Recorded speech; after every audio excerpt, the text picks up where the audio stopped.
Class 10 सामाजिक विषय का ये बहुविकल्पी प्रैक्टिस सेट है। और ये आप देख लीजिए। इसमें ये पहला क्वेश्चन है, वर्तमान समय में भारतीय संघ में कितने केंद्र शासित प्रदेश हैं? इस समय जो है 9 केंद्र शासित प्रदेश हैं। पहले ये 7 था, जो जम्मू 370 जो वहाँ हट गया, तो 2 केंद्र शासित और बन गए हैं, जम्मू कश्मीर और लक्षद्वीप। तो 7 थे और 2 और जुड़ गया, 9 केंद्र शासित प्रदेश हैं। और राज्य जो है 28 हो गया, पहले 29 था, वो 28 हो गया राज्य। तो अगला क्वेश्चन देख लीजिए, पुनर्जागरण युग का अभ्युदय किस देश में हुआ है? तो ये पुनर्जागरण अभ्युदय का उदय जो है इटली में हुआ था। और अगला क्वेश्चन देखिए, विश्व व्यापार संगठन की स्थापना कहाँ हुई थी? जिनेवा में हुई थी 1995 में। और मानव अधिकार दिवस कब मनाया जाता है? मानव अधिकार दिवस जो है 10 दिसंबर को मनाया जाता है। और अगला क्वेश्चन देखिए, राष्ट्रवाद का आरंभ किस देश में हुआ था? राष्ट्रवाद का आरंभ जो है जर्मनी में हुआ था। और अगला क्वेश्चन देख लीजिए, और इसमें देखिए, असहयोग आंदोलन का मुख्य कारण क्या था? ये रॉलेट एक्ट था। और अगला क्वेश्चन देख लीजिए, कपास की खेती के लिए सबसे उचित भूमि कौन सी होती है? कपास की खेती के लिए सबसे उचित भूमि जो है काली मिट्टी होती है, काली मिट्टी होती है। तो अगला देख लीजिए आप, इनमें से कौन सी रबी की फसल है? तो इनमें जो है रबी की फसल जो है दालें हैं। और अगला देख लीजिए, भारत में उपभोक्ता संरक्षण अधिनियम कब लागू हुआ था? 1986 में हुआ था। और अगला क्वेश्चन देखिए, निम्न में से आधारभूत उद्योग कौन सा है? आधारभूत उद्योग जो है लौह और इस्पात उद्योग है। और अगला देख लीजिए, भारत में करेंसी नोट जारी करने का एकाधिकार किसको है? तो ये जो है रिजर्व बैंक ऑफ इंडिया को है, रिजर्व बैंक ऑफ इंडिया को है। हाँ, अगला क्वेश्चन देखिए, महात्मा गांधी दक्षिण अफ्रीका से वापस कब आए? तो ये 1915 है। और जर्मनी के एकीकरण में मुख्य भूमिका किसकी थी? तो ये बिस्मार्क जी हैं। और अगला क्वेश्चन देखिए, नेपोलियन का संबंध किस देश से है? नेपोलियन का संबंध जो है फ्रांस के देश से है। तो अगला क्वेश्चन देख लीजिए, ये फ्रांस से सविनय अवज्ञा आंदोलन में महात्मा गांधी ने नमक को अत्यधिक महत्व क्यों दिया? तो इनमें नमक का प्रयोग अमीर गरीब सभी लोग करते थे, या भोजन का अभिन्न हिस्सा था, नमक तैयार करने पर सरकार का एकाधिकार था? तो इनमें क्या, इनमें सभी होगा। तो अगला क्वेश्चन देखिए, निम्न में से कौन सा संघीय राज्य नहीं है?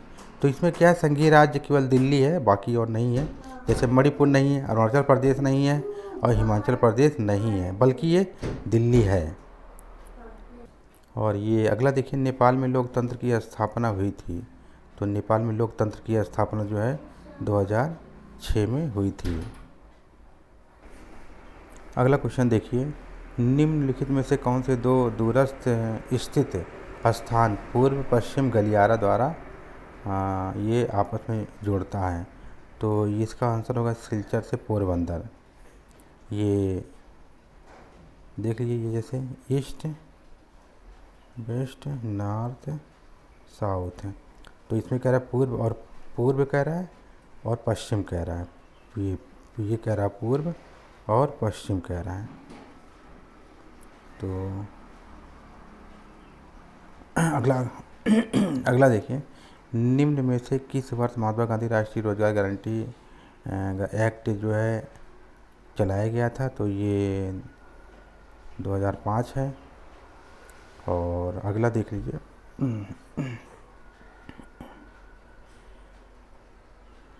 तो अगला देख लीजिए ये। और तो अगला देखिए, सलार बांध किस नदी पर बना है तो ये चिनाब नदी पर बना हुआ है। और भारत में पवन ऊर्जा का विशाल केंद्र कहाँ है? तमिलनाडु में है। तो सुंदर राष्ट्रीय पार्क किस राज्य में है? ये पश्चिम बंगाल में है। और निम्नलिखित में से किस वस्तु का निर्यात भारत नहीं करता है? उर्वरक का निर्यात जो है भारत नहीं करता है।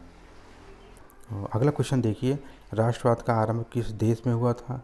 तो राष्ट्रवाद का आरंभ फ्रांस में हुआ था। असहयोग आंदोलन का मुख्य कारण क्या था? असहयोग आंदोलन का मुख्य कारण जो है रॉलेट एक्ट था। और करो या मरो का नारा गांधी जी ने दिया था। और अगला देख लीजिए, इटली का एकीकरण किसके नेतृत्व में किया गया था? गैरिबाल्डी के नेतृत्व में किया गया था। भारत में कुल कितने संघीय राज्य हैं?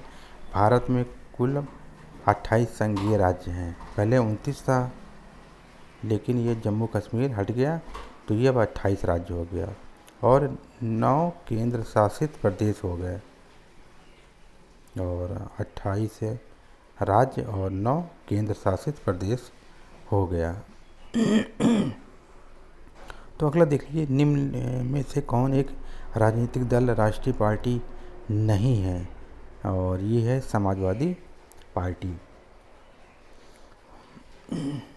तो अगला क्वेश्चन देखिए, निम्नलिखित में से किस राज्य में काली मिट्टी पाई जाती है? तो ये गुजरात में काली मिट्टी पाई जाती है। और अगला देख लीजिए, निम्नलिखित में से कौन सी एक रेशेदार फसल है? तो जूट रेशेदार फसल है। निम्न में से कौन सा नगर भारत की इलेक्ट्रॉनिक राजधानी के रूप में जाना जाता है? बेंगलुरु। अगला देख लीजिए, निम्न में से कौन सा पत्तन बंदरगाह देश के पूर्वी तट पर स्थित है? तो इसमें जो है विशाखापट्टनम। तो मुद्रा का निर्गमन किसके द्वारा किया जाता है? तो ये भारतीय रिजर्व बैंक के द्वारा किया जाता है। विदेशी व्यापार किनके मध्य होता है? दो देशों के मध्य विदेशी व्यापार होता है। तो अगला देख लीजिए, यंग इंडिया सोसाइटी का संस्थापक कौन था? तो इसमें है मेजनी है। यंग इंडिया सोसाइटी के स्थापक मेजनी है। और फ्रांस की क्रांति कब हुई थी? फ्रांस की क्रांति 1789 में हुई थी।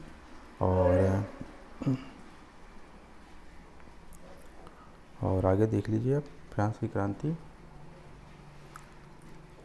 हाँ। तो अगला देख लीजिए, भारतीय राष्ट्रीय कांग्रेस की स्थापना कब हुई थी? 1885 में हुई थी। और बहुजन समाजवादी पार्टी के संस्थापक कौन थे? काशीराम जी थे। और महात्मा गांधी के असहयोग आंदोलन कब आरंभ किया था? तो ये 1920 है। और आगे देख लीजिए, भारतीय संविधान की 8वीं अनुसूची में कितनी भाषाओं का समावेश किया गया है? तो इसमें क्या 22 भाषाएं हैं। तो इस पर अगला क्वेश्चन देखिए, पर्वतों पर मृदा अपरदन का साधन है? तो इसमें होगा पशु। और निम्नलिखित में से कौन सी रबी की फसल है? तो इसमें गेहूं है रबी की फसल। निम्नलिखित में से कौन सा गैर परंपरागत स्रोत है? तो इसमें सौर ऊर्जा है।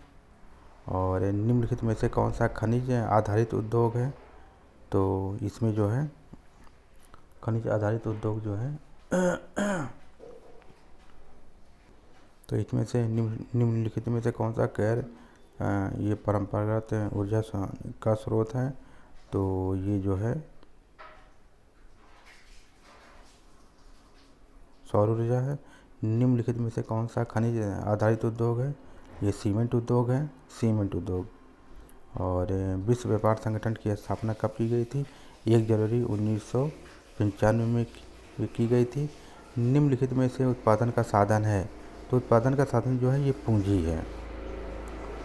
और अगला क्वेश्चन देखिए, 1848 ईसा की फ्रांसीसी राज्य क्रांति के फलस्वरूप, तो इसमें गणतंत्र की स्थापना था। और महामंदी का आरंभ किस वर्ष हुआ था? महामंदी का आरंभ 1929 में हुआ था। वंदे मातरम का लेखक कौन था? बंकिम चंद्र चटर्जी थे। और अगला देख लीजिए, पेरियार रामास्वामी नायकर जो क्या थे? ये समाज सुधारक थे। क्या थे ये? समाज ये सुधारक थे। धर्मनिरपेक्ष राज्य है, सभी धर्मों को समान समझना। अगला देख लीजिए, भारत में पंचायती राज की स्थापना की गई थी 1992 में की गई थी। अगला क्वेश्चन देखिए कि निम्न में से कौन अजैविक संसाधन है? तो इसमें क्या है, इसमें चट्टानें होंगी। निम्न में से कौन खरीफ की फसल है? तो इनमें जो है खरीफ की फसल है तो इनमें धान होगा। और एक वस्तु का अधिकांश प्राकृतिक प्रक्रिया से उत्पादन कहा जाता है प्राथमिक क्षेत्र। झारखंड का कोडरमा जो प्रसिद्ध है अभ्रक के लिए। और अगला देख लीजिए, पंजाब में भूमि निम्नलिखित में से निम्नकरण का प्रमुख साधन है अत्यधिक सिंचाई। और निम्न में से किस राज्य के प्रति व्यक्ति आय सर्वाधिक है? तो इसमें हरियाणा होगा। अगला क्वेश्चन देखिए, फ्रांस में गणतंत्र की घोषणा कब की गई थी?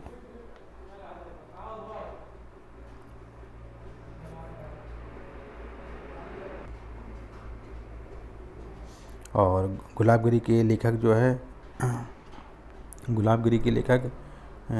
ये ज्योतिबा फूले हैं। और भारत वापस आने पर गांधी जी ने पहले सत्याग्रह किया था चंपारण, जो 1917 में किया था। और अगला देख लीजिए, संविधान की 8वीं अनुसूची में कितनी भाषाओं का मान्यता दी गई है? तो 22 भाषाओं को मान्यता दी गई है। तो निम्नलिखित में से किसमें महिलाओं के लिए आरक्षण सुनिश्चित किया गया? पंचायती राज व्यवस्था में। अगला देखिए, निम्न में से कौन सा नवीकरण योग्य संसाधन नहीं है? तो इसमें क्या है? जीवाश्म। और निम्नलिखित में से कौन सी रेशेदार फसल है? ये है जूट। अर्थव्यवस्था के सार्वजनिक तथा निजी क्षेत्रक निम्नलिखित में से किस आधार पर विभाजित किए जाते हैं? तो उद्यमों के आधार पर ये विभाजित किए जाते हैं। तो अगला देख लीजिए, और झरिया किसके लिए प्रसिद्ध है? कोयले के लिए झरिया प्रसिद्ध है। अगला क्वेश्चन देखिए, महात्मा गांधी अफ्रीका से कब वापस आए? तो 1915 में आए। संघात्मक शासन प्रणाली में अधिकारों का विभाजन होता है। तो इसमें जो है ये केंद्र और राज्यों के मध्य होता है। औद्योगिक क्रांति किस देश में आरंभ हुई? तो इसमें है इंग्लैंड में हुई। और आगे देख लीजिए, और नेपोलियन का संबंध किस देश से है? फ्रांस से है। संयुक्त राष्ट्र संघ का मुख्यालय कहाँ है? संयुक्त राष्ट्र संघ का मुख्यालय कहाँ है? जेनेवा में है। और सविनय अवज्ञा आंदोलन कब आरंभ किया गया था? 1930 में। अगला क्वेश्चन देख लीजिए, निम्न में से कौन से दो दूरस्थ स्थित पूर्वी और पश्चिम गलियारा है? तो ये सिलचर से क्या है? पोरबंदर है। निम्न में से किस वर्ष महात्मा गांधी राष्ट्रीय ग्रामीण रोजगार गारंटी योजना चालू किया गया था? 2005 में। भूदान आंदोलन किसके द्वारा आरंभ किया गया था? विनोबा भावे के द्वारा आरंभ किया गया था। और अगला देख लीजिए, सर्वप्रथम विश्व व्यापार संगठन किसके द्वारा शुरू किया गया था? विकसित देशों के द्वारा शुरू किया गया था।